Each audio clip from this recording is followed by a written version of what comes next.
जंगल में पूरे 1 महीने से सूरज ही नहीं आया था। ठंड की वजह से सभी पक्षी बहुत परेशान थे। मिठू भैया, पहले भी कई बार ठंड का मौसम आया है, मगर इतनी ठंड पिछली बार तो ना थी। कभी धूप तो कभी कोहरा, मगर अब तो कई दिनों से कोहरा जान ही नहीं छोड़ रहा। कबूतर वहाँ आ जाता है। मैं जानता हूँ इस बार ठंड क्यों ज्यादा है, क्योंकि सूरज चाचा हमसे नाराज है। सूरज चाचा नाराज है, मगर वो क्यों? शायद आप सब भूल गए, जब गर्मी के मौसम में कालू कौवे ने सूरज चाचा को बुरा भला कहा था।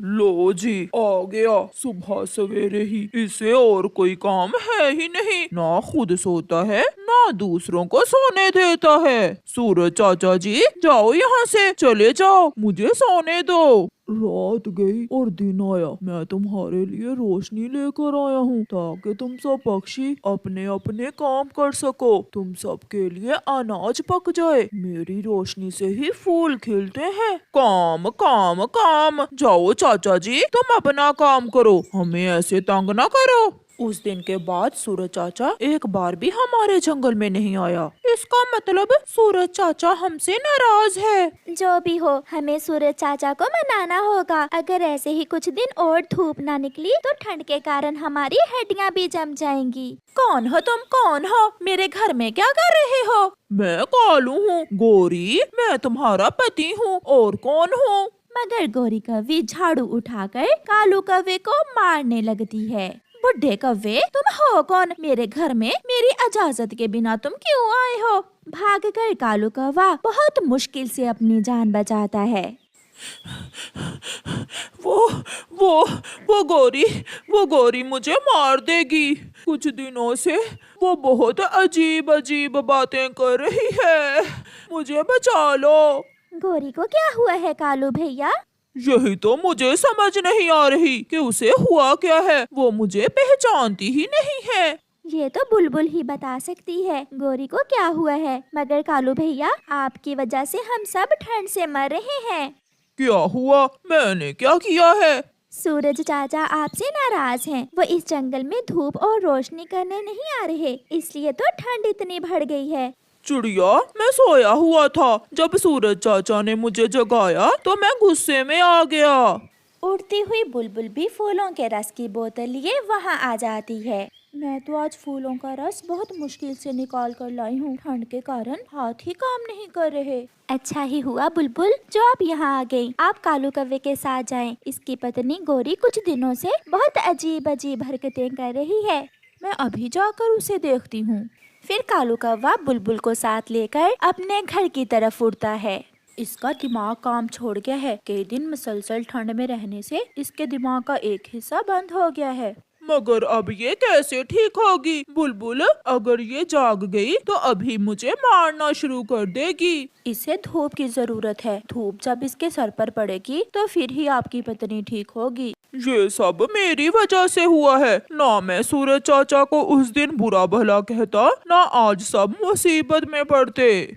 फिर कालू कौवा अपने दोस्तों के पास जाता है। सब पक्षी वहाँ इकट्ठे होते हैं। कालू, किसी तरह तुम्हें सूरज चाचा से माफी मांगनी होगी, फिर ही सूरज चाचा हमारे जंगल में धूप देगा। कान पकड़कर सूरज चाचा से माफी मांग लूंगा, मगर ये तो मालूम हो कि सूरज चाचा मुझे मिलेगा कहाँ। ये बात तो बूढ़ी फाख्ता ही हमें बता सकती है। तो फिर कौन जाएगा बूढ़ी फाख्ता के पास? मैं और कालू कौवा हम जाते हैं बूढ़ी फाख्ता के पास। फिर चिड़िया और कौवा बूढ़ी फाख्ता की तरफ उड़ते हैं। बूढ़ी फाख्ता का घर दूसरे जंगल में था। चाचा जी, यहाँ पर बूढ़ी फाख्ता कहाँ रहती है? चिड़िया, वो सामने रहती है बूढ़ी फाख्ता। समय जाया किए बिना चिड़िया और कौवा वहाँ से उड़ते हैं। अगर आपको सूरज चाचा के पास जाना है तो आपको सागर के पार जाना होगा। सूरज चाचा रात को आराम करने के लिए सागर के उस पार आता है।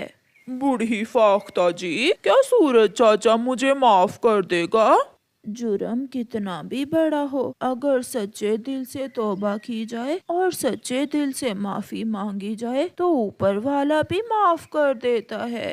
कौवे भैया चलें, हमें अंधेरा होने से पहले पहले सागर के उस पार जाना होगा। चिड़िया और कौवा फिर से उड़ते हैं। सामने खुला सागर था। जहाँ तक नजर जाती नीला ही नीला सागर था। वो उड़ते हैं, कभी कौवा आगे तो कभी चिड़िया आगे। वो उड़ते उड़ते बहुत थक जाते हैं। फिर कौवे का ध्यान सागर में एक टापू पर जाता है। चिड़िया, हमें थोड़ी देर के लिए वहाँ रुकना होगा। मेरे पंख बहुत थक गए हैं। हाँ कौवे भैया, हो सकता है हमें वहाँ से कुछ पानी और खाने को भी कुछ मिल जाए। वो दोनों दोस्त टापू पर जाते हैं। वहाँ बैठी हुई मैना उनका स्वागत करती है। आप कहाँ जा रहे हैं? यहाँ से आगे तो कोई और टापू नहीं है। इससे आगे तो सागर का दूसरा किनारा है। मैना बहन, हमें सूरज चाचा के पास जाना है। मैना जी, हमें भूख लग गई है। क्या यहाँ से कुछ खाने को मिलेगा? खाने को भी मिलेगा और पीने को भी। आप मेरे साथ आए। फिर मैना उन्हें थोड़ी ही दूर एक फूलों के घर में ले जाती है। ये घर तो बहुत सुंदर है।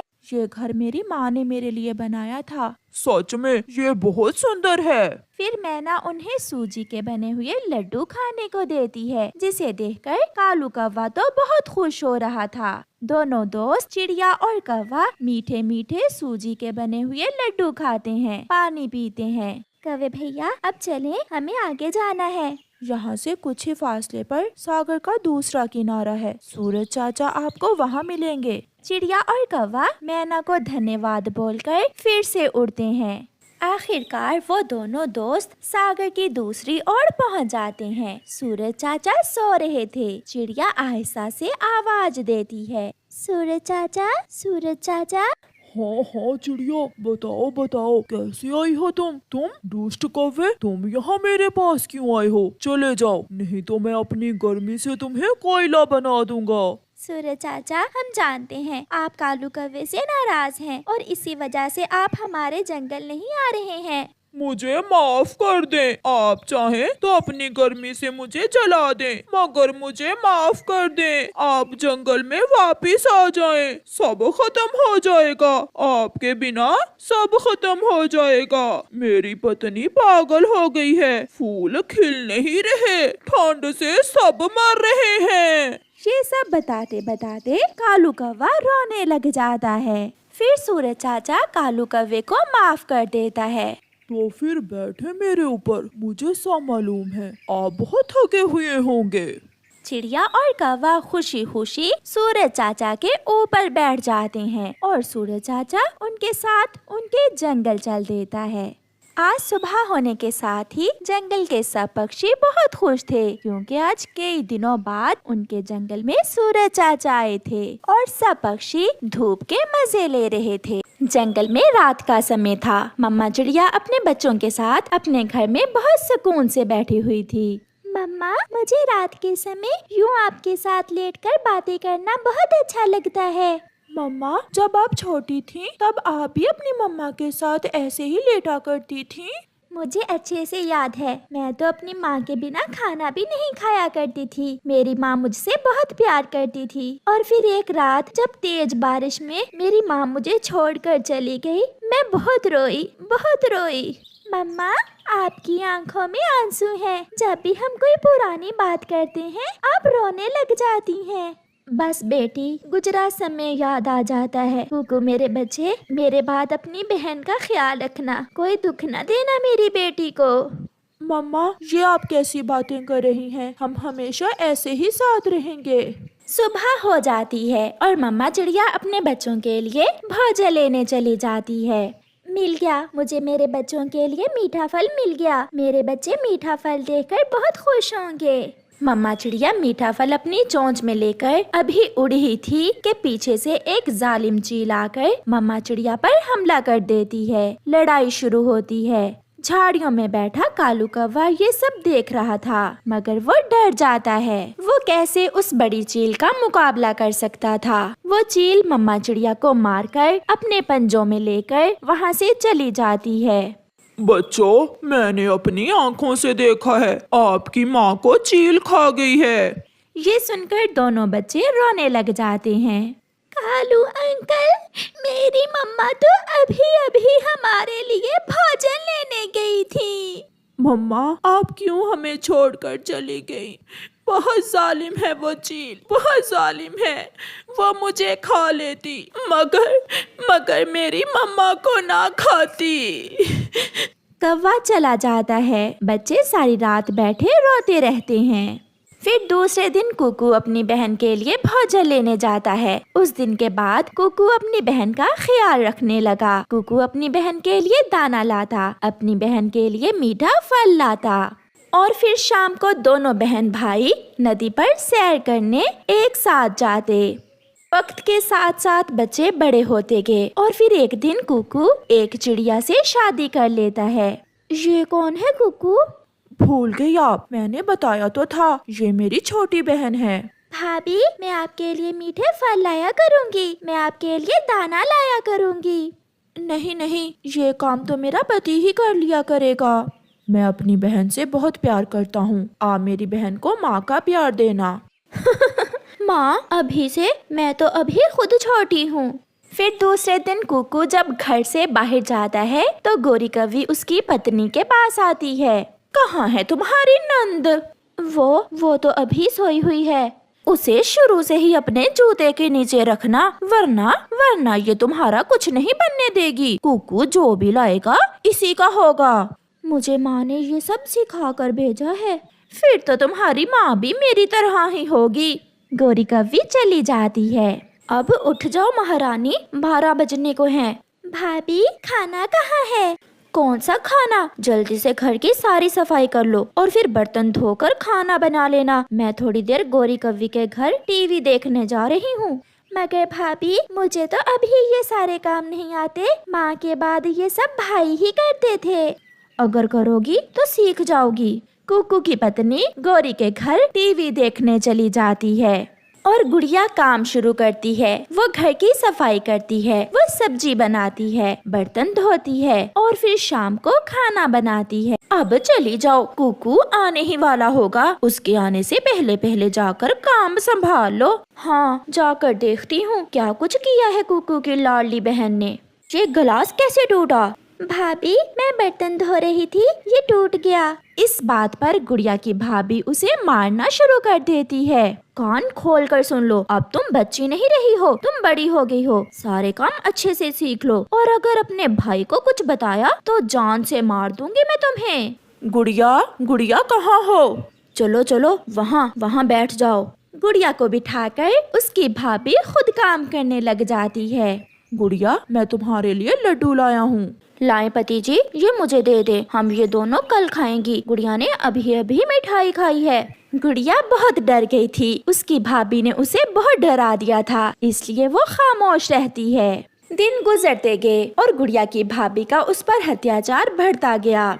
मेरी सहेली आई है आज मुझसे मिलने, चलो जल्दी से जाकर चाय बनाओ। गुड़िया रसोई में जाती है और चाय बनाना शुरू करती है।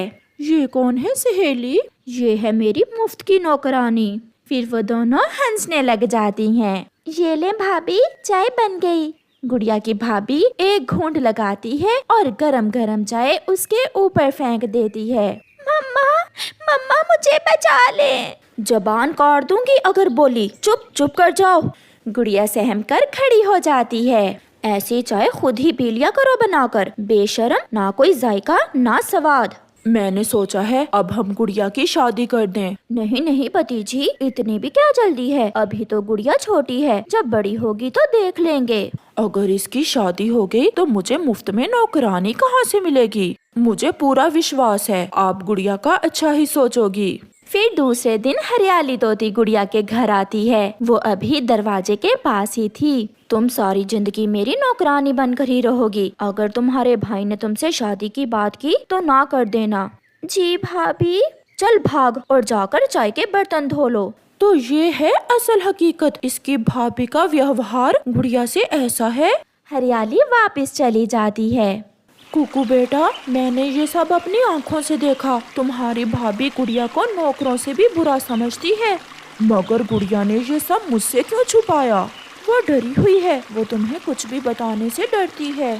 फिर दूसरे दिन कुकू घर से जाने का बोलकर अपने घर के पास ही छुपकर बैठ जाता है। थोड़ी देर बाद गोरी कौवी उनके घर आती है। गुड़िया जल्दी आओ, आकर मेरे पाँव दबाओ, बहुत दर्द हो रहा है मेरे पाँव में। मैंने तो साफ साफ बोल दिया है इसके भाई को कि अभी शादी नहीं करनी इसकी, मुफ्त की नौकरानी कौन हाथ से जाने देगा। फिर वो दोनों हंसने लग जाती हैं। कुकू भी ये सब सुन लेता है। अभी गुड़िया का भाई जिंदा है। मुझे नहीं मालूम था कि मैं एक पत्नी नहीं बल्कि एक डायन ब्याह कर लाया हूँ। फिर कुकू अपनी पत्नी को घर से निकाल देता है और अपनी बहन का खुद ख्याल रखता है और दोनों बहन भाई खुशी का जीवन गुजारते हैं।